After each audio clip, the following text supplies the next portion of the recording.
Hello and welcome to Strange Stories. It's great to have you here. We are all about sharing stories of near-death experiences from around the world in the hopes of bringing some light and inspiration to your day.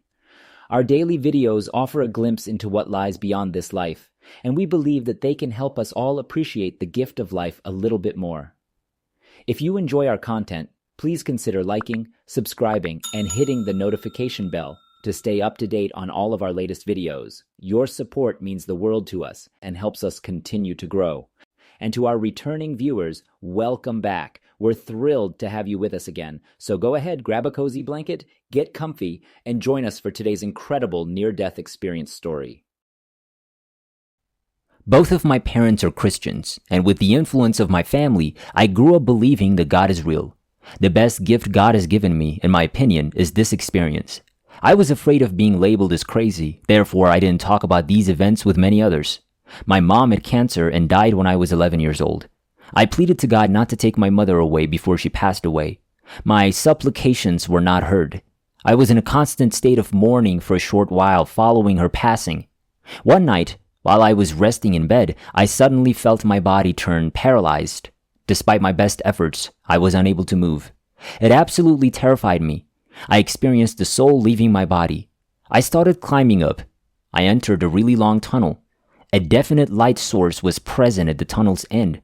I was going pretty fast through the tunnel. Around me, there were a lot of little balls of light. I was aware that these spheres of light represented other people's souls. Together with me, they were passing through the tunnel. After some while, I joined them at the tunnel's exit. In the distance, I noticed a big square structure. I took my time to appreciate the area's splendor.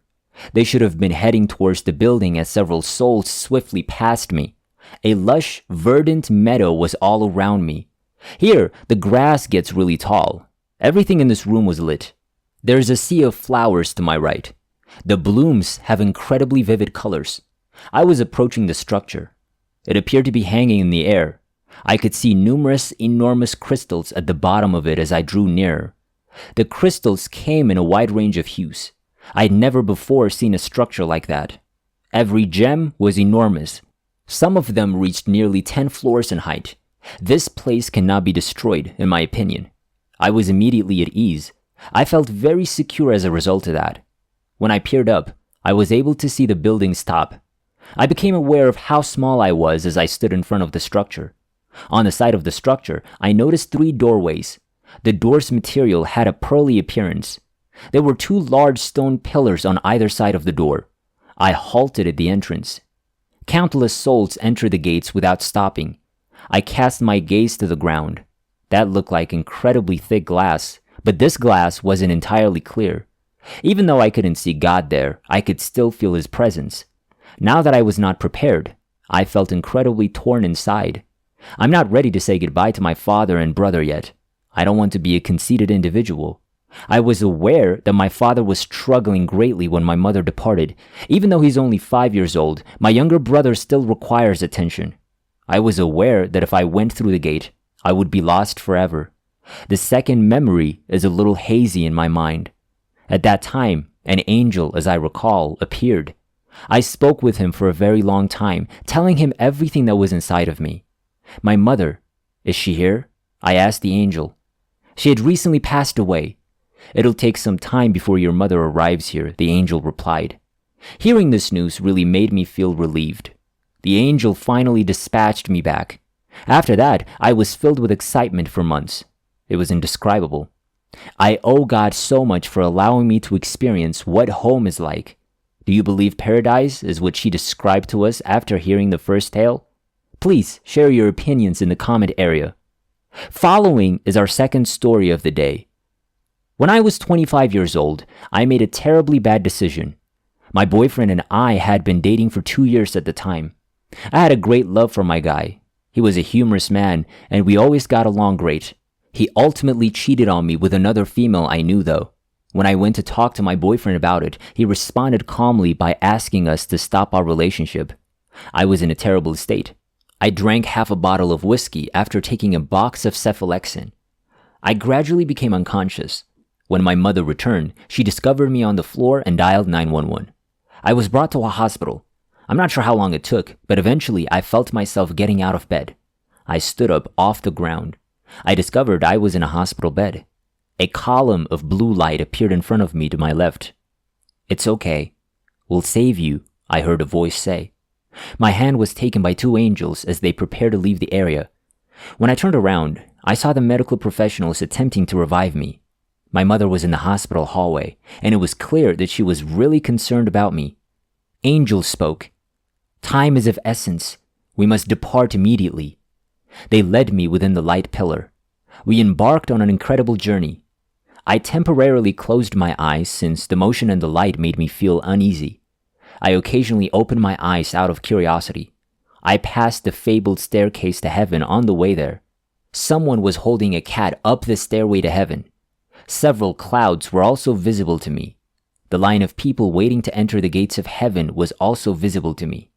I was placed in a room close to the gate by the angel. My room's walls were composed of clouds. After spending some time here, I became quite bored. I was itching to explore. "Do not do this," a voice said. "You'll regret it afterwards." "There, you'll get lost." I was furious because I only wanted to leave this planet and was unwilling to carry on with my existence elsewhere. I questioned whether this was heaven. Next to me, I noticed a stool that was also constructed of clouds. I sat on it because I was interested. It was much warmer and felt softer than the sofa. One of the room's walls eventually started to continuously revolve. There were 3 persons standing there when it opened like an elevator door. My granny was one of them. Another woman I didn't recognize. Little lad was the 3rd person. The young man came in and sat down next to me with joy. He inquired as to what had occurred. I struggled to interact with new people. I told him everything because I could tell he was honest. He then took me on an incredible journey. I abruptly awoke on a grassy area. I overheard a conversation. I silently stood up because I wanted to hear the conversation. In front of me, I could make out a rundown house. I noticed a pretty bad scent as a breeze blew. I could see the conversationalists. Really, they weren't human.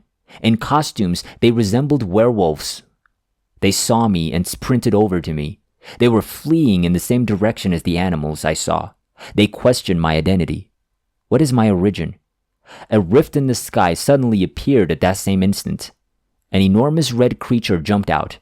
It had 4 eyes and horns covering its head. Its corpse gave out an awful odor.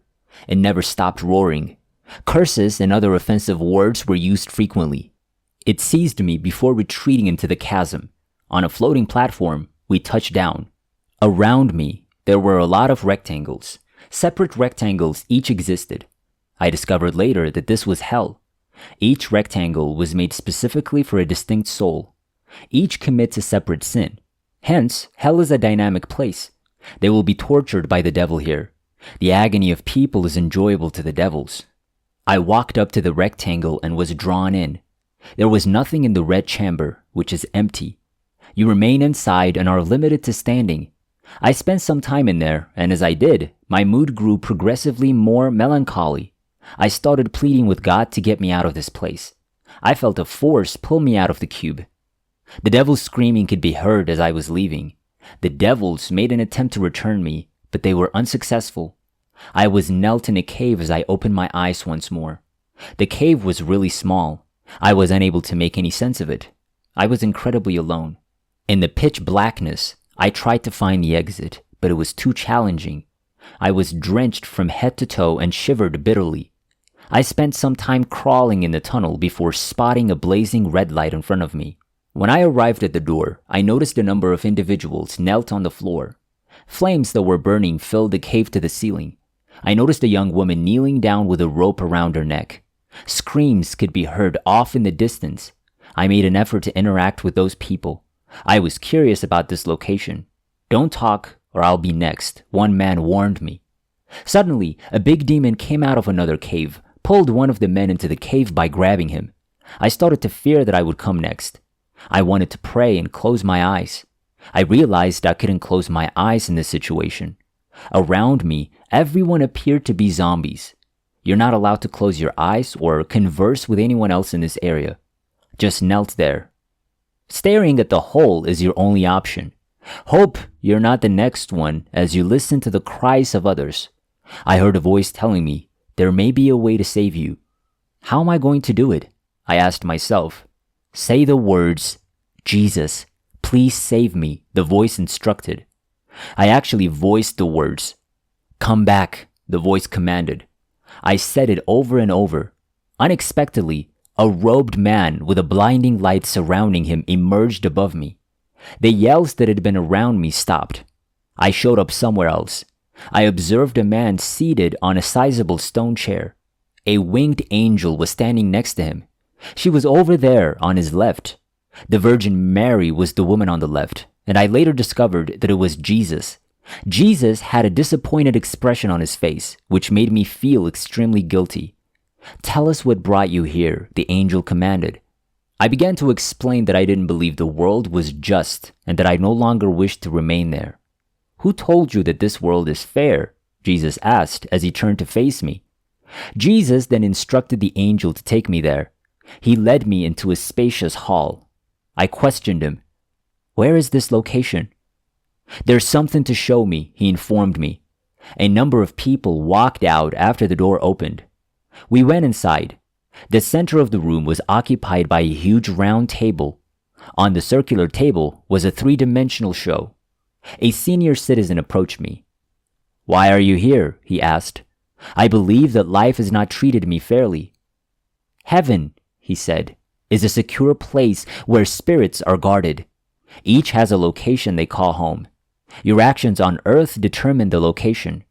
Heaven's soul is not an exception. He told me, I have entered into a bargain with the Creator. I must carry out this agreement or face the repercussions of doing otherwise. I've also been cautioned. I had no choice but to go back and do my task. I was silent throughout. It wasn't a very polite thing to do in my opinion.